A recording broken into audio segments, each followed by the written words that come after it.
guys, Car528 here, and today we are going to be opening a fake Wii controller that's actually bubblegum.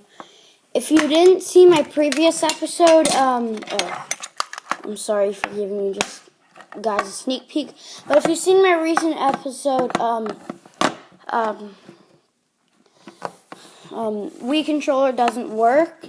Then this is the same Wii controller that I used in it, and it's actually fake, so that's why it doesn't work. So let's just open this, and I'm sure you guys remember the sneak peek, because this is what's inside the Wii controller. Let me just make it brighter. Let's see. Okay, so this is what's inside the Wii controller, a bunch of bubble gum. Let's just pop this in, and yeah, that's all I had to show you guys. Bye, guys. Yeah. Subscribe.